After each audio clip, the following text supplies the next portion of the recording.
bone powder, bone dust, bone meal. I'll get there eventually. I call it. Every day. Every day. Labored over I this was thing. singing to it. Well, the floor got watered. I sometimes worry that the little bugs won't find just one hotel, so normally I build 3 or 4. What? Welcome back to the Helpful Gardeners podcast. Well, I just got back from a beautiful trip out west into BC. I went to go visit Nelson, BC, and my family out in Creston, BC. And I got to tell you, Colin, harvest is happening everywhere right now. Like they've got, just like everything. They even have juices and all of this stuff. And especially right now, when you start to see those gourds and those squashes come in, they have, when you go to the grocery store, you know, you see maybe a few different kinds, right? But when you go there, you realize how diverse it can get. I look at them and I don't know. Are they all edible? Are they decorative? I don't know. Is it a decoration and then you eat it? Well, and it's cool too, because they also recognize that. So at Woloka's, they have what it's called, and then they'll have like the taste. So it'll say like nutty taste. This is what you can use it for. This is used for pies. Good. It's so helpful. And I bought a bunch of cool different types of fruit while I was there. I bought a golden watermelon. That was delicious. It tasted just like a watermelon. It was so cool. And then there was like this different kind of honeydew melon that I got. And for the first time ever, I got a watermelon that was not ripe at all. It wasn't red. What? It was white inside. And it looked, but this is the thing though. It looked like it was harvested, like it should have been harvested. It was big. It was long. It was like this big. I've never even once ever in my life considered an unripe watermelon. Yeah, like exactly. I always thought that, that like, you know, that they were just red inside. Like, I don't know. It looked ripe. So my question is, now that we're starting to do harvest, when do you think is the right time to harvest? Or is it just kind of like you kind of play with the season and...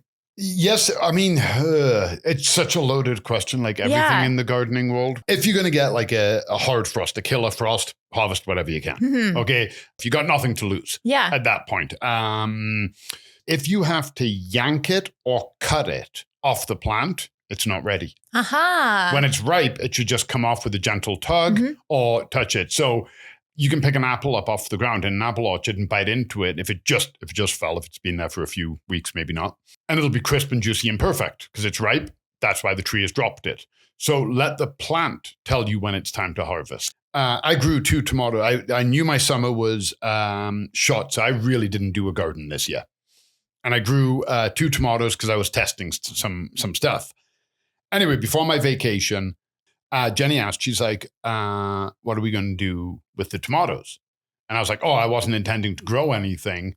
I just needed some test results. They can just die now. And Jenny was like, no, can we get I'm like, I'm not asking or paying somebody to come and water tomatoes every day. No, they'll just die. And we came back and neither of them had died. Obviously, there was enough water and they were healthy enough and they were doing great and they like thriving. Mm-hmm. And I was like, okay, I guess I'll start taking care of them. They were covered in tomatoes. But every single tomato had blossom end rot. No. Yeah. So anyway, I fed them calcium, magnesium, and all the new ones do not. Got that under control like that. That wasn't a problem. But all the blossom end rot, so I was like, oh, wow, look at that one. It's beautiful. It's blossom end rot. Mm-hmm. So I just threw them all right next to the tomatoes, picked them off, threw them in a little pile. I was like, I'll deal with that later. Came out the next day, there wasn't one left. The squirrels, the birds, everything else came and got all of my tomatoes. Wow. And I was like, I felt pretty good. Yeah, you felt pretty good, but there's another factor you have to think about. Because what if you're growing something and you don't even get to harvest because wildlife takes over? That's actually a good point. Keep an eye on, and then if you do have some freeloaders in the neighborhood, you can always put up netting. Mm-hmm. You can always put up a physical barrier, but that's kind of the rules of thumb on harvesting. Yeah. So, and that's one of the tasks that you are going to be doing in autumn. And that's exactly what we're talking about today is kind of 6 garden tasks that you should have on your radar to wrap up the garden. And I know a couple weeks back, we were talking about how we kind of want to shift the lens from saying that we have to do these things, like it's a chore, to more like we get to do these things and look forward to these kinds of things. Because there is fun in everything out in the garden, regardless of what season you're in. And so I want to start off with one of my favorite tasks in the garden when we're talking autumn, and that is raking leaves. And I know behind you, we have the handy dandiest tool when it comes to raking leaves. We're a big fan here. I know. If you saw our... I got a handle on it. Exactly. So this rake looks huge, right? However, it is so effective at getting leaves. And why is that? One, the size, and I'm going to put the handle down because we don't really need that, but the flexibility. So I can rake using this, and I can rake light, and it's going to pick up. I should probably put it down now. I'm just... I can't even see you. I'm not very good at this yet.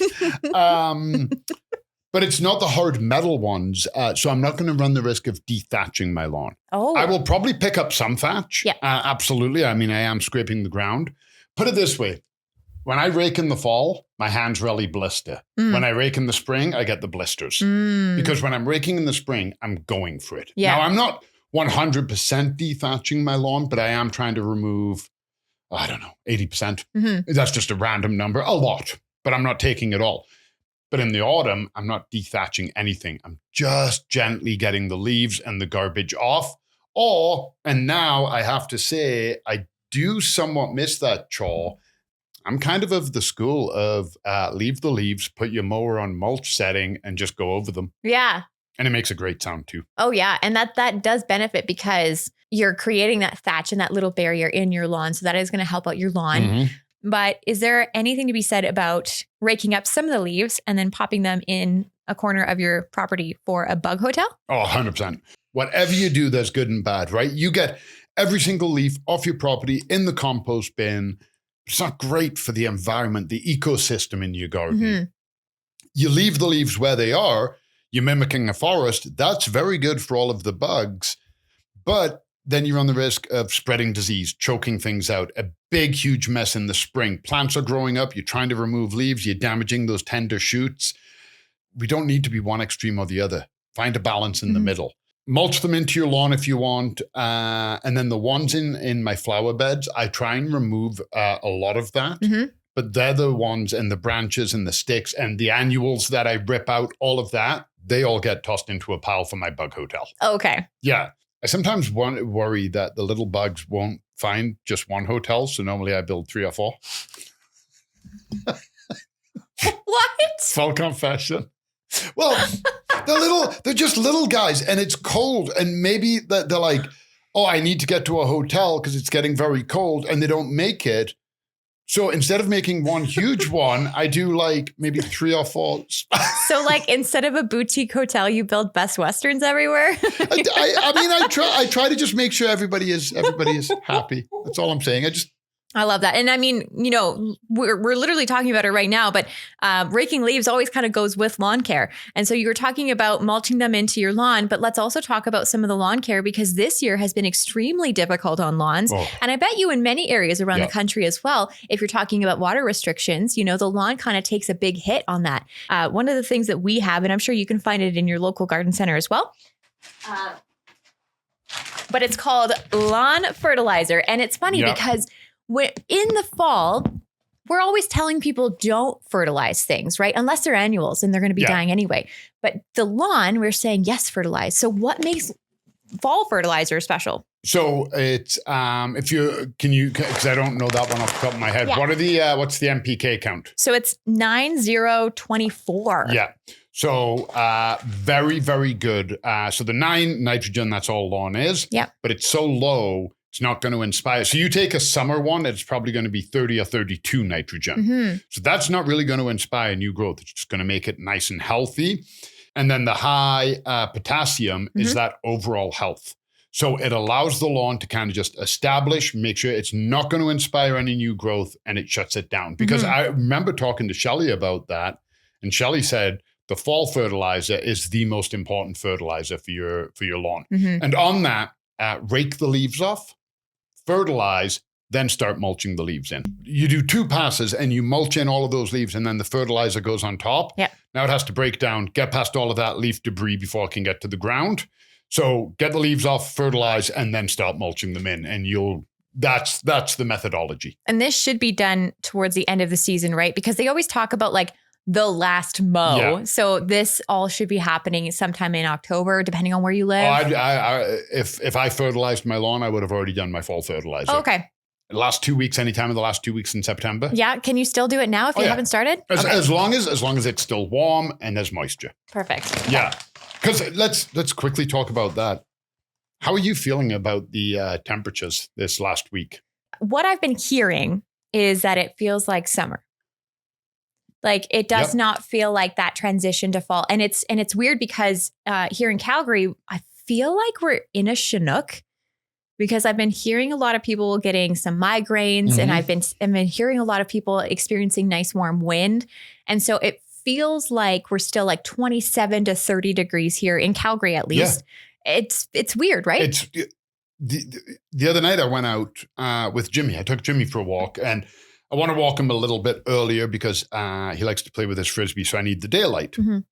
Okay. Put on my sneakers, grabbed a hoodie, went outside and I was like, oh, I'm uncomfortably warm at 10 to 8 at night. Yeah. Yeah. And I'm like 10 to 8 at night, end of September. And I'm uncomfortably warm in a hoodie. That's how warm it was. And I'm like, don't get me wrong, I love the warm weather. This isn't a complaint. It just doesn't feel very autumnal. Yeah. Yeah. Like it feels like you shouldn't even be starting your lawn work yet. Yeah.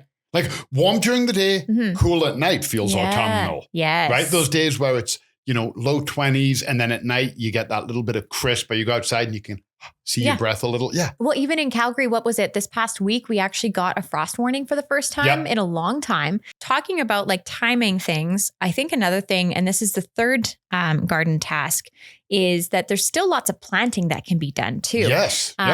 We still have some perennials, trees and shrubs, and I'm sure across the country, you're going to find that in a bunch of garden centers. They're probably all on sale. Yes, I know, right? And it seems like this is the time when you shouldn't be planting. At least in Calgary, we've talked about this numerous times where it always seems like things kind of shut down a little bit earlier than the rest of the country. But now is like a really great time to plant. And I was talking to Jennifer downstairs because there's always like, tips on how to establish plants before winter. And she had recommended to add in some like natural compost. So we have this great thing called sea soil. Yeah. Fantastic. And she said, mix a bit of that into the existing soil, pop the plant in, give it a water in, and then water it again just before like the frosts set in. And then you'll be able to experience a nice healthy plant in the spring. So you get it at a great price. Yep. It gets in with enough time to establish, but it's not going to do like crazy growth. Add some bone meal. Okay. Add some bone meal. So bone meal, just ground up bone. It's very slow release because bone has to break down. So the bone meal won't trigger active growth. And the bone meal anyway is for root development. So in the spring, when it is warming up and there is moisture in the soil, that starts breaking down. It starts feeding your plant right away. Another thing I want to mention is spring flowering bulbs. Because I was talking to Barb, who is our bulb buyer, and she was mentioning that even though the garden centers have bulbs out for sale, you really have to watch the weather. She's not even planting her spring flowering bulbs yet. They get warm and they get wet. If our weather right now went on for another month and we got a couple of days of rain and whatnot, they could actively start growing. There is a chance that they actively start growing. It's better to do it when it's crisp and cool and get them in. Yeah. There's no real time on it. The time is weather. Yes. Yeah. So keep that in mind. But you can be buying spring flowering bulbs right now. And that is a fun part about the autumn because you get to go in a plan. Because just think about this. You put in all the spring flowering bulbs and then come spring, everything starts coming up and the neighbors are like, where did you get those tulips? There's crocus. There's all these plants, right? They can't do anything because they would have had... They would. Because I don't know. I take great pride in like planning ahead and being like, I planned ahead, right? So that's something to look forward to as well. And there's so many different kinds. I mean, we have like tulips and daffodils, and I love these ones. This one's called Bouquet of Sunshine, and it has tulips and daffodils in it, and it's so cute and pretty. Do you know what's a good thing about mixing that planting too? Yeah. Daffodils are toxic. So the squirrels won't eat them. But the squirrels love tulips. Oh, yeah. You mix daffodils and tulips, squirrels smell the daffodil, think it's poison, and they don't dig up your tulips. That's so smart. And they're roughly the same size, so they go to the same depth. So you can play with them together. Have you ever planted bulbs? I have not. So bulbs, I loved what you said because you're so exactly right. It sucks. It sucks in the fall. It's normally cold. I've done it in the snow. It's not fun. And you do all this work. And we had one client who every year they would put in like literally hundreds of bulbs. So you're digging, you're putting them in, and then you turn around and your knees hurt. And you know when you feel like that in the spring and you turn around and your garden is beautiful, you turn around and it looks like at the most, all you've done is make a mess. But then the spring, you don't lift a finger and you're frolicking through your ball. Assuming the squirrels haven't gotten them. But if you do that trick with the daffodils, then that should save you a bit. And if you don't, pro tip for tulips, I don't recommend putting chicken wire down on them. People say that. We normally forget. And then the tulips grow up and they get in the chicken wire and it starts hurting them. Blood meal is amazing. Blood meal. And also, can we talk about bone meal as well? Because this is also something to put into your bulbs. 100%. Again, delayed nutrition in the spring. Dig the hole, poof, a handful of bone powder, bone dust, bone meal. I'll get there eventually. We just talked about it. I love the poof too. That was great theater of the mind, Colin. Poof.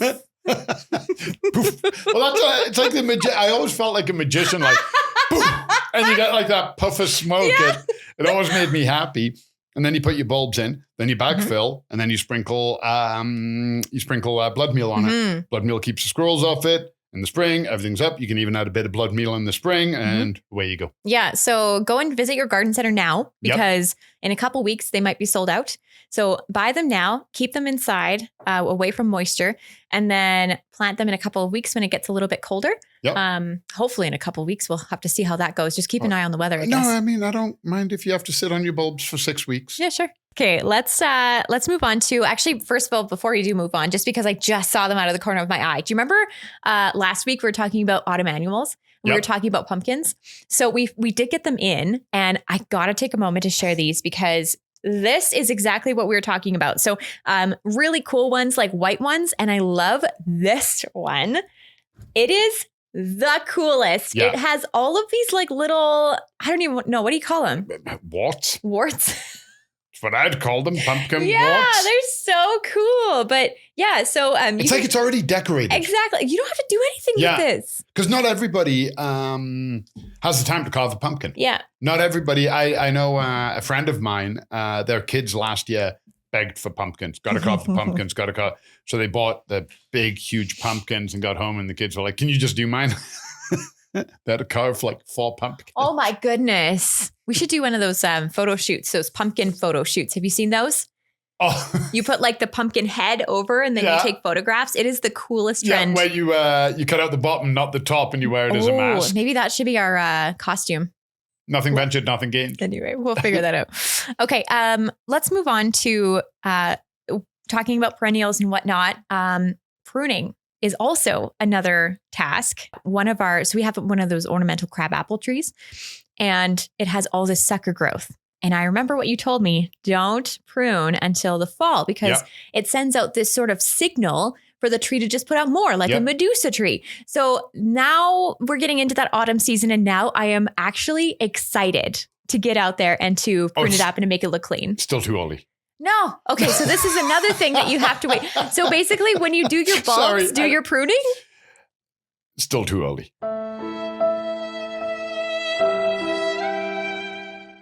Ideally, cutting your apple tree is like very late fall, early winter. You want no leaves on it, and you want it frozen. Okay. You want it full dormant. Oh. As long as it's still not dormant, the message is getting sent. Oh, okay. So when it's fully asleep, it's like, try and cut my hair now. I'm going to be like, get off me. I fall asleep, have at her. So wait until it goes fully asleep and then have at her. Okay. And then sucker growth remove, and then any other pruning you want to do, just be careful you don't take off too much. Yeah. And let's also talk about that. Just quickly, an overview of those 5 Ds when it comes to pruning. So dead, diseased, dead, diseased, damaged, and dangerous. Yeah. So anything dead, just a dead branch in the middle. Anything diseased, you notice something, it's got black knot, whatever. Damaged, it's not dead, but it's broken and you're not about to strap it back up. Clean that up so you've got a better cut. Dangerous, and again, I want to make this very clear. If it's a huge branch and it's overhanging your house or your neighbor's house or your power lines, get help, get a professional. Don't try and tackle that yourself. They might not look like much up there. When you cut them, they are much heavier than you think. It's not a branch, it's a limb. The fifth one is desirable. So prune for shape, prune for the branches you want, prune for the angles that you want, and those are the 5 Ds. You know, I know Calgary had a lot of aphid damage this year, and I've already been seeing a lot of arborists in my own community. I believe it, yeah. Tackling a lot, especially the columnar aspens, which took a lot of the damage. So already seeing a lot of that happening in my community. I suspect it'll be very popular this fall. Yeah, a friend of mine showed me pictures. Their entire yard is just covered in ladybirds. Oh my gosh, no way. They're very fine with it. They're very, I mean, they're not going to hurt anything else, but there are ladybirds everywhere. And I'm like, that's fantastic. You don't have to worry about one aphid. No. Like you're good. But also, I mean, that's trees and shrubs, but let's talk about perennials, because there's always this like age old question of like, do I clean up my perennials in the fall or do I clean them up in the spring? I clean mine up in the fall. Okay. I clean mine up in the fall. So my rule is once the leaf is no longer green, it's not photosynthesizing. Okay. There's no benefit to it. Okay. Get rid of it.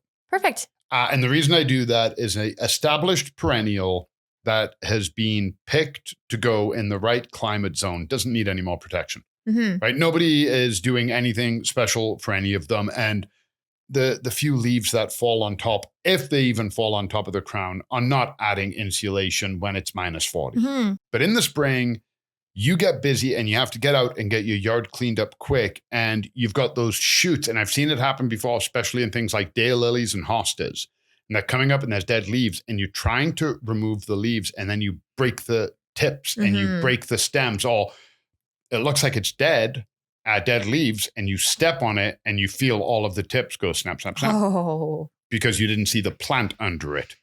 I prefer my cleanup in the autumn. Yeah. You're not going to hurt it. But that's my pro tip. You know that feeling of putting out your clothes and putting your work shirt and work bag by the door and having everything ready by the time you're ready in the morning? Because in the morning, of course, you're going to be rushing out the door. You might forget something. Yeah. That's how I feel with doing gardening in the fall. I feel like, I'm putting in all this work now, planting my bulbs, doing everything at one time. And then I get to enjoy a stress-free spring. Yeah. Can you think of any reasons why you wouldn't want to cut perennials back in the fall? For example, I read this article and I don't even know how true this is, but they were mentioning how, things like dianthus, coral bells, heuchera, autumn interest. So perhaps. Yes. Again, if you want to, okay. So if you're leaving it, same with deadheading. Yeah. Okay. You're leaving it because you like the aesthetic. Yeah. No problem. A lot of those plants that you just mentioned, though, are what we call semi-evergreens. So they don't actually, the leaves aren't dying. Okay. The leaves are going dormant and the leaves will come back in the spring. And I'm glad you brought that up. I should have mentioned that and I didn't. So there are certain plants. One of the main ones, you see a lot of people cut it back, is coral bells, the heuchera. And it's a semi-evergreen. Just leave it. So the list says dianthus, heuchera, creeping phlox. Yep. So those ones. 100%. And then ones with more autumn or winter interest, you can also leave just for the aesthetic, which would be echinacea, sedum, allium, helleborus. And we talked about that, about even cutting your echinacea and putting them in your planter. Yeah, exactly. So that's the interest. Exactly. So you're leaving it for aesthetic, sure. The semi-evergreens, don't cut them. But if it's like, I'm not that interested, snow's going to kill it, I just want to clean it up, get them cut back. Okay. And speaking of deadheading, let's address the elephant in the room. We totally took care of this too, didn't we? Every day. Yeah, every day. Every day. Labored over it. I was singing to it. Okay, so we're normalizing dead flowers because we wanted to give you an opportunity to see the chrysanthemum that we talked about last week and sort of like what we meant by some of these flowers and buds when they die off. They don't look horrible. They just kind of like crisp up a little bit. But when you're deadheading, you can absolutely clean this up and then encourage more blooms. Yep. And I already looked at it, and there is blooms on it. Yeah. Just needs water. It needs a good drink. Yeah. It needs a little bit of fertilizer. And here's the thing, just so you guys know. Oh, wow.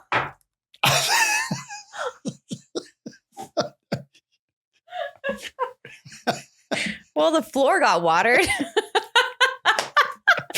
And I'm like, she's not actually going to do it. I totally did. And now I don't have any water. Yeah, none of that was. Weren't you just bragging about like you like to be like all prepared? But we do obviously look after our plants. Yes, We've got spider plants and ferns, but we're realistic too, exactly. Right? And here's the thing: is that as they look at that and they go, "I suck at gardening," they feel ashamed. They go, "Oh, I can't even keep a chrysanthemum alive." Spoiler alert: no matter what you did, you wouldn't be able to keep it alive. No, it's an annual. Yes. So take 10 minutes. Pop those heads, clean it up, give it a drink, and you'll be surprised at what happens. So just don't beat up on yourself. We don't beat up on ourselves over it. We look at that and we go, we see the potential and we leave it. And what's even more fun is we're going to see how it looks next week. No, I'm kidding. I'll clean. Swaps it out for a new one. Like, oh, wow. It turned pink. Oh, my goodness. Okay. So that's pruning. Going on to our fifth task is clearing debris.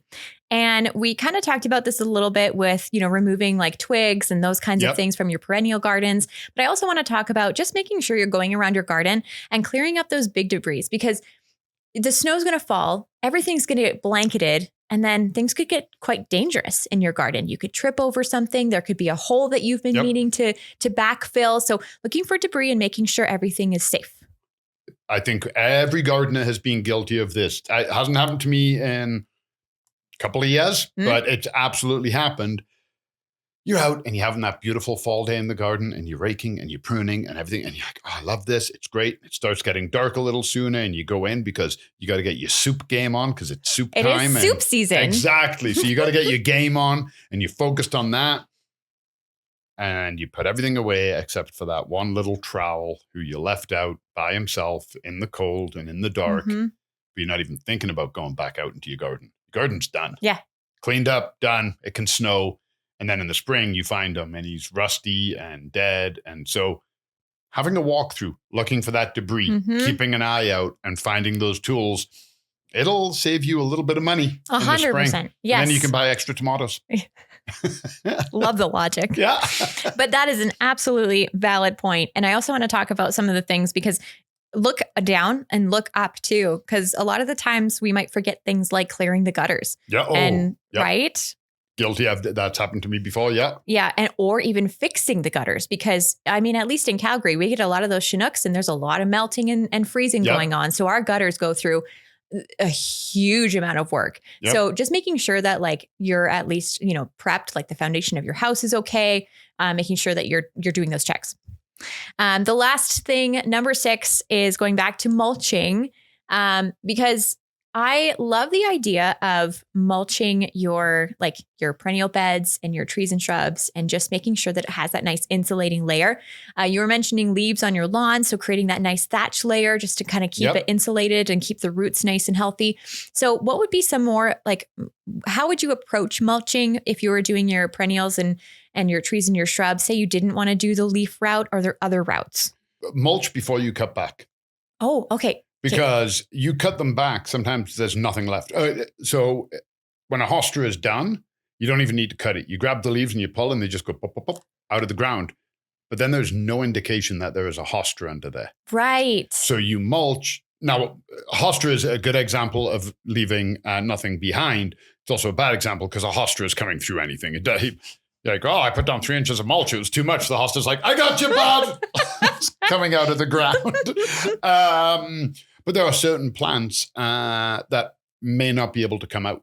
So whenever we mulched in the autumn, mulch tight into the plant where you know it is, and then you don't have the risk of piling up a ton of mulch on it. You kind of leave it's protected and it's covered, but okay, I'm not going to go ridiculously heavy on it.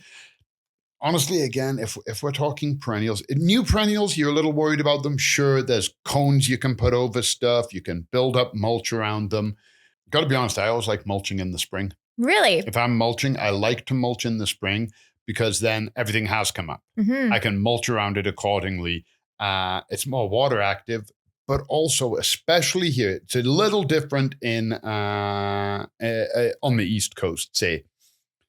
So in Montreal, New Brunswick, whatever, you get the snow. That snow, it comes November 16th. It ain't leaving until March 15th, right? That snow is in. But Calgary, we get snow and then we don't, and then we do, and then we don't, and then we don't. Then we get too much and then we don't. So what ends up happening is that constant water running through and then the sunlight hitting it, it loses its appeal. It can already look tired in the spring. So the spring comes around, you're like, It doesn't give you that fresh, clean mulch look. So if you are a kind of person who mulches their bed, mulches their gardens, your mulch probably didn't break down enough that you have to replenish it. You're probably okay. And if you want to replenish it, it always makes it look a little fresher in the spring. Yes. And that's aesthetic. And use the nice shredded stuff too, because it's like the big, thick chips are just more so aesthetic, than doing anything. Yep. Okay. And then of course we talked about mulching for your lawn and the benefits for that. So that's something to consider as well. But that is your 6 garden tasks to wrap up and trying to find fun ways to do this. Because there is a lot of time to celebrate the season. Like you said, it's feeling more like summer than it is like fall. So we've got a long time to enjoy this season. So take the time, still spend a lot of that time outside. Absolutely. And I mean, we're getting excited because next week we're entering spooky month. And next week we're actually talking more about our spring flowering bulbs because garlic is a very interesting bulb in that you can plant it in the fall and you can plant it in the spring. So we'll talk all about that, ways to plant garlic, how to use garlic, all of that. And also, we are now on Instagram with the Helpful Gardeners Pod. Yeah. So come and give us a follow. We're going to be posting a whole bunch of content over there that we're really excited about. We are also on YouTube, Spotify, Apple Podcasts. So subscribe if you haven't already. Share it with your friends so we can talk nerdy to them too. And we'll catch you next weekend for Spooky Month. Bye, everyone.